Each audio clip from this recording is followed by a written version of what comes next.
Hello student, आज हम राष्ट्रीय साक्षरता मिशन, प्रौढ़ शिक्षा और जीवन कौशल शिक्षा के बारे में जानेंगे। इस वीडियो में हम राष्ट्रीय शिक्षा मिशन के बारे में चर्चा करेंगे। राष्ट्रीय साक्षरता मिशन, प्रौढ़ शिक्षा।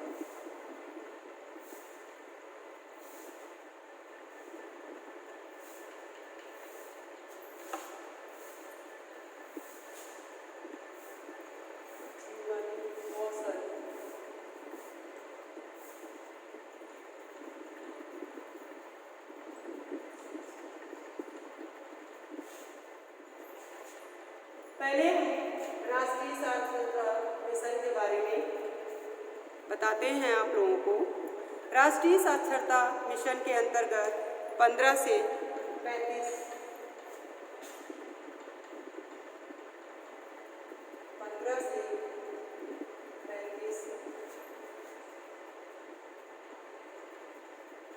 आयु वर्ग के लोग, 15 से 35 आयु वर्ग के लोग को 8 करोड़ निरक्षर व्यक्तियों को कार्यात्मक साक्षरता यानी साक्षरता देने का भी प्रावधान किया गया। कार्यात्मक साक्षरता से तात्पर्य है कि साक्षरता व गणित में आत्मनिर्भर होना, अपनी आर्थिक स्थिति में कमजोर होने के कारणों को जानकर उसे सुधारने हेतु हुनर सीखना तथा साथ ही राष्ट्रीय एकता, पर्यावरण का बचाव, महिलाओं और पुरुषों में समानता, छोटा परिवार जैसे सामाजिक मूल्यों को अच्छी तरह समझना भी शामिल है। इस प्रकार के ये राष्ट्रीय साक्षरता में बिंदु बताए गए हैं, जिसमें आयु इसमें रखी गई है 15 से 35 आयु वर्ग के लोग हैं और इसमें 8 करोड़ जो उद्देश्य था,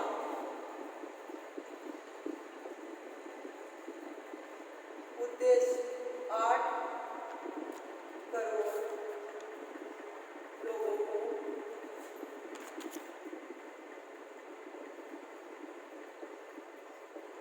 लोगों को साक्षर बनाना और इसका संचालन जो है वो 1988 में राष्ट्रीय साक्षरता मिशन को संचालित किया गया और आयु जो उसमें रखी गई वो 15 से 35 वर्ग के लोगों को रखा गया, जिसमें 8 करोड़ निरक्षर व्यक्तियों को कार्यात्मक साक्षरता प्रदान करना। 8 करोड़ निरक्षर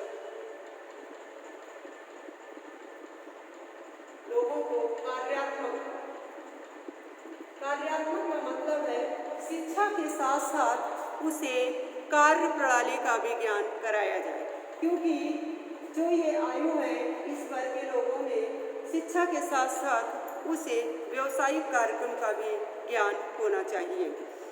उसके जो बिंदु थे वो इस प्रकार बताए कि प्रौढ़ों को साक्षरता कार्यक्रम के लिए अभिप्रेरित करना, यानी प्रौढ़ कैसे 15 से 35 आयु वर्ग के लोगों को जो है उन्हें अभिप्रेरित करना, शिक्षा के लिए अभिप्रेरित करना। दूसरा है जन सहयोग प्राप्त करने के प्रयत्न करना। जन सहयोग, जब आप जन सहयोग प्राप्त कर लेंगे तो उसमें प्रौढ़ों को जो साक्षर बनाने का जो उद्देश्य है उसको भी पूरा कर सकते हैं। तीसरा पॉइंट स्वैच्छिक संस्थाओं का सहयोग प्राप्त करना। जो आप ये राष्ट्रीय साक्षरता मिशन है, ये डायरेक्ट तो कहीं पर संचालित नहीं हो सकता। ये अगर हर जगह इसको संचालित करना है तो इसके जो स्वैच्छिक संस्थाएं हैं इनको हमें तारतम्यता में लाना होगा, इनसे हमें कांटेक्ट करना होगा, अपने अंडर में लेना होगा और वो राष्ट्रीय साक्षरता मिशन के अंतर्गत वो जितनी भी स्वयंसेवी संस्थाएं होंगी वो अपना कार्य सुचारू रूप से कर सकेंगी। जिसमें नेक्स्ट है वर्तमान कार्यक्रमों में सुधार करना। जो वर्तमान के जो भी कार्यक्रम चल रहे हैं प्रेजेंट टाइम में, क्या शिक्षा नीति रखी गई क्या शिक्षा को आगे बढ़ाने के लिए उसमें क्या नीतियों का जो प्रवेश है, जो नीतियों का आगमन है, उनको किस तरह से निर्वहन करना है, इन सब चीज़ों के बारे में सुधार करना। नेक्स्ट है लोक अभियान या जन आंदोलन प्रारंभ करना। एंड नेक्स्ट है सतत शिक्षा की उचित व्यवस्था करना। जो शिक्षा प्रारंभ से चली आ रही है उसे सतत शिक्षा के रूप में उसे और आगे बढ़ाना और आगे उसकी व्यवस्था करना। नेक्स्ट है अध्ययन सामग्री की व्यवस्था करना। जो भी बालक एवं बालिकाओं के लिए जो भी अध्ययन सामग्री है उसकी उचित व्यवस्था करना, जिससे जो भी सामग्री है वो बालकों तक पहुंचाई जा सके, बालक एवं बालिकाएं दोनों ही उस शिक्षा को ग्रहण कर सकें। बालक बालिकाओं से स्टार्टिंग हो रही है ये एज 15 से 35 तक, और व्यक्तियों तक ये एज खत्म हो रही है, वो महिला हो या पुरुष हो। पुरुष एवं महिलाओं के लिए भी ये शिक्षा, इसमें शिक्षा को संचालित किया गया है। और राष्ट्रीय साक्षरता मिशन, प्रौढ़ शिक्षा और जीवन कौशल शिक्षा, इन तीनों में पुरुषों और महिलाओं को भी, बालिकाओं के, बालक एवं बालिकाओं के साथ पुरुषों एवं महिलाओं को भी स्थान दिया गया है। नेक्स्ट है अध्ययन सामग्री की व्यवस्था करना, शिक्षा की सुविधाएं उपलब्ध कराना।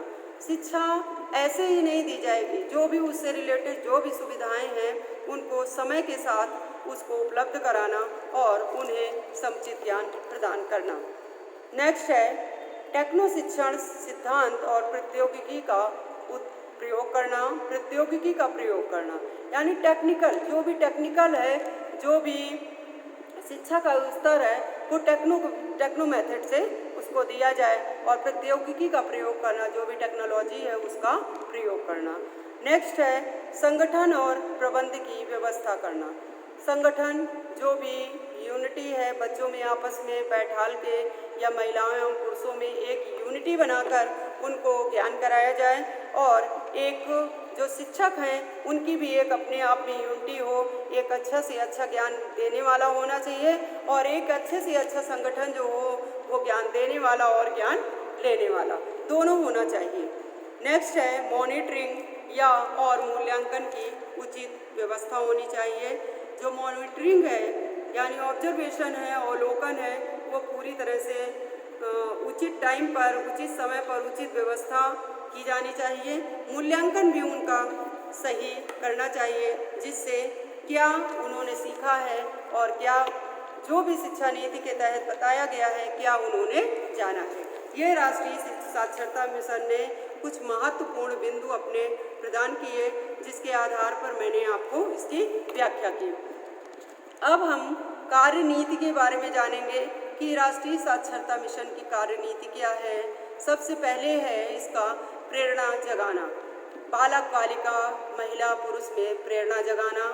जब तक उनको किसी भी तरह से प्रोत्साहित नहीं किया जाएगा वो आगे प्रेरित नहीं होंगे, शिक्षा को वो गंभीरता से नहीं लेंगे।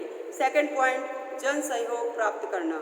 जन का सहयोग प्राप्त करो, जिससे धीरे धीरे जैसे जैसे जन सहयोग प्राप्त होगा, जन सहयोग से पूरी तरह से ये चर्चा का जब तक विषय नहीं बनेगा तब तक शिक्षा में हम आगे नहीं बढ़ सकते।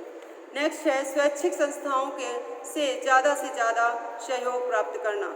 जो भी स्वैच्छिक संस्थाएं शिक्षा के रूप में संचालित कर रही हैं, शिक्षा को संचालित कर रही हैं, लोगों तक अपनी सेवाएं दे रही हैं, उनको उनसे ज़्यादा से ज़्यादा सहयोग प्राप्त करना।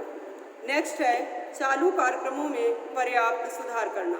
जो भी नीति के तहत उस टाइम जो भी नीतियां चल रही हैं, जो भी पॉलिसी चल रही है, जो भी सरकार द्वारा, केंद्र सरकार द्वारा, राज्य सरकार द्वारा जो भी पॉलिसी चलाई जा रही है उसके बारे में पर्याप्त सुधार करते रहना, समय समय पे अपडेटिंग बहुत ज़रूरी है।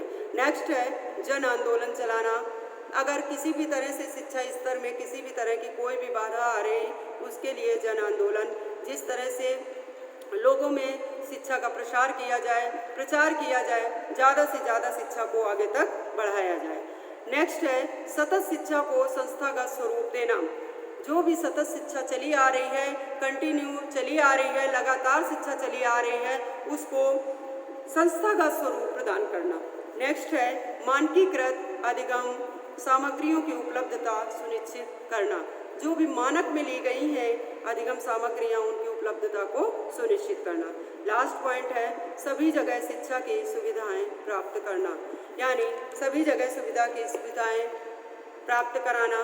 जहां भी हो वहां पर अगर एक संगठन है महिला एवं पुरुष का, बालक एवं बालिका का, तो उन्हें उचित शिक्षा का ज्ञान कराना चाहिए।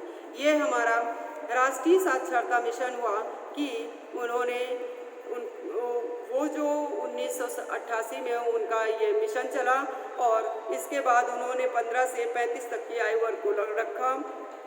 इसके बाद 8 करोड़ जो निरक्षर थे उनको साक्षर बनाने का उद्देश्य रखा। इस प्रकार हमने उनके महत्वपूर्ण बिंदुओं को जाना, क्या कार्य नीतियाँ थी उनके बारे में भी जाना। अब हम अपना ये लेक्चर वीडियो यही समाप्त करते हैं। अगले लेक्चर वीडियो में हम आपको प्रौढ़ शिक्षा के बारे में बताएंगे।